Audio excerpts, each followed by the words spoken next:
Hi అండి, అందరికీ నమస్తే. బెండకాయ ఈ బెండకాయలు నేను ఇది మామూలుగా బెండకాయ ఫ్రై లాగా చేయట్లేనండి. బెండకాయలు తెచ్చుకోగానే మనం ఇప్పుడు మార్కెట్లలో తెచ్చుకుంటున్నాం కదా, వెంబడే చేసుకోవాలండి, లేకపోతే ముదురుతాయి, మొత్తం ఊరికనే ఖరాబ్ అయిపోతున్నాయి ఫ్రిడ్జ్లో పెట్టినా కానీ. ఎందుకో ఏమో కానీ ఇక మంచిగా ఉప్పు వేసుకొని కడుక్కోవాలి.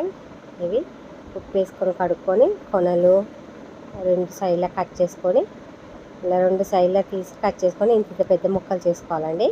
ఇలా ఇంత ముక్కలు చేసుకోవాలి. అసలు చాలా బాగుంటుంది. నూనె వేసుకొని, నూనె పోసినాక మనము జీలకర్ర వేసుకోవాలి. జీలకర్ర వేసినాక ఉల్లిపాయలు వేసుకోవాలి. ఇందులో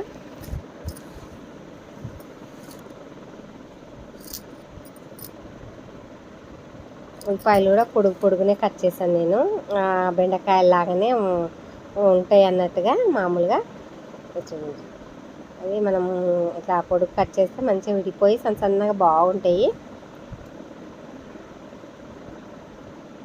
ఇలా మొత్తం ముక్కలు చేసుకున్నాను నేనైతే. ఇంత ఎలుపుగా 2 ఇంచులాగా ఉన్నాయి అవి, 2 ఇంచులాగా.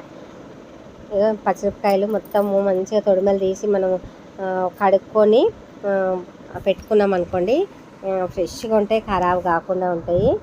ఇందులో 2 పచ్చిమిరపకాయలు నేను సుంచి వేసానండి. ప్రతి కర్రీలో పచ్చిమిరపకాయలు వేస్తే దాని ఫ్లేవర్ వేరే వస్తుంది, చాలా బాగుంటుంది. ఇది మురిగిపోకుండా ఉంటాయి. టిష్యూ పెట్టి కవర్ వేసి పెట్టిన నేను. అల్లం వెల్లిగడ్డ పేస్ట్ అండి, మనం ఇంట్లో నూరుకున్నదే. బయట కొనుక్కుంటే అంత కంపు వాసన వస్తుంది. అది ఏదో ఏమేమో వేసి కలుపుతున్నారంట.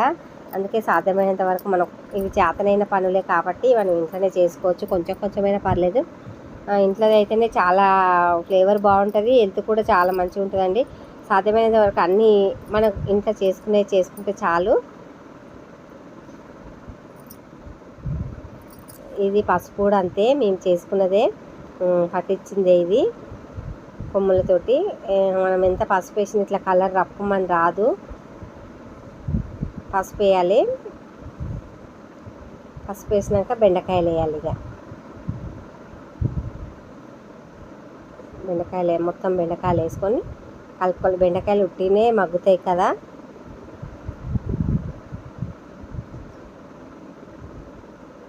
ఎక్కువ రోజులు పెట్టుకున్నాం అనుకోండి వాటర్ లాగా అవుతున్నాయి, మళ్ళీ ముదురుతాయి కూడా. ఇవి మనం ఎంత లేతే తెచ్చుకున్నా ముదిరిపోతాయండి. ఇవి ఎందుకేమో బెండకాయలు. ఆటోమేటిక్గా కారం తగినంత, పచ్చిమిరపకాయలు వేసినాం కదా దాని తగ్గట్టుగా. ఆ గ్రీన్ కలర్ పచ్చిమిరపకాయలు చాలా కారం ఉంటాయండి. ఈ కారం పట్టించిన కారము ఇది కూడా కొంచెం వేసుకోవాలి. కలర్ కనపడదు కారం ఎక్కువ వేసినట్టు, ఎంత వేసినా కానీ కనపడదు, అందుకే లైట్గా వేసుకోవాలి. నేను దాని తగ్గట్టుగా వేసుకున్నాను. మామూలుగా కొన్ని ప్యాకెట్ కారం అంటే ఇక అది చప్పగానే ఉంటుంది. అది ఉప్పు ఇది అయితే కల్లుప్పు రాదు కదా, ఇలా ఫ్రై కాదు. నేనైతే ఇక మామూలుగా సన్న ఉప్పు వేస్తున్నాను. ఉప్పు వేసామనుకోండి తొందరగా మగ్గుతాయి.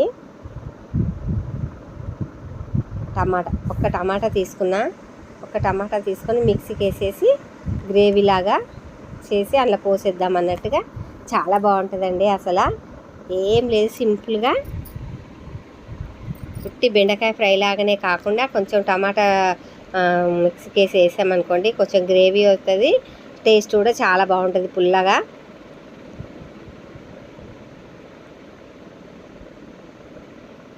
ఇలా టమాటా వేసుకోవాలి. టమాటా ధనియాల పొడి ఇది కూడా ఇంట్లో చేసుకుంది అండి, ఎంత బాగుంటుంది.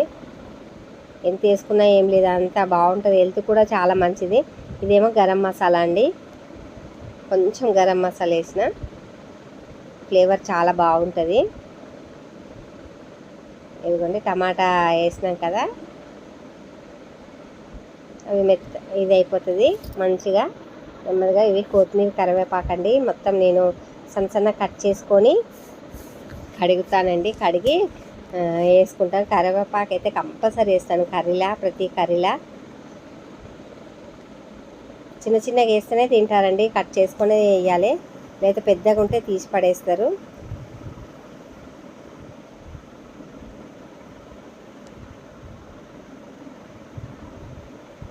మొత్తం కరివేపాకు వేసేసి, కొత్తిమీర కరివేపాకు వేసేసి ఒక 5 నిమిషాలు ఉంచామనుకోండి, ఆ టమాటాది కూడా మొత్తము జ్యూసీ లాగా ఉంటుంది. చాలా బాగుంటుందండి కర్రీ అయితే. అన్నంలోకైనా చపాతీలోకైనా సూపర్ ఉంటుంది. చూడండి ఎంత బాగా వాటర్ ఆయిల్ ఇదవుతుంది ముక్కకు. చాలా బాగుంటుంది టేస్ట్గా. ఒకసారి ట్రై చేసి చూడండి, మీకే నచ్చుతుంది కర్రీ ఎలా ఉందో. ఇలా వేసినాక కొంచెం సేపు మగ్గనిచ్చి తీసేసుకున్నాం అనుకోండి, ఎంత బాగుంటుంది. చాలా కాలుతుంది, నేను చూపిస్తాను ఎంత జ్యూసీగా ఉంటుంది అది బెండకాయ. ఇగో చూడండి ఎంత టేస్ట్ ఉంటుంది, చాలా జ్యూసీ ఉంటుంది. నచ్చితే ఒక లైక్ చేయండి, వీడియో ఎలా ఉందో. నా వీడియో నచ్చితే ఒక లైక్ చేయండి, షేర్ చేయండి, సబ్స్క్రైబ్ చేసుకోండి. నేను పెట్టిన వీడియో మీకు రావాలంటే బెల్ ఐకాన్ క్లిక్ చేసేస్తే నేను పెట్టిన వీడియో మీకు వస్తుందండి. థ్యాంక్ యూ అండి వీడియో చూసినందుకు.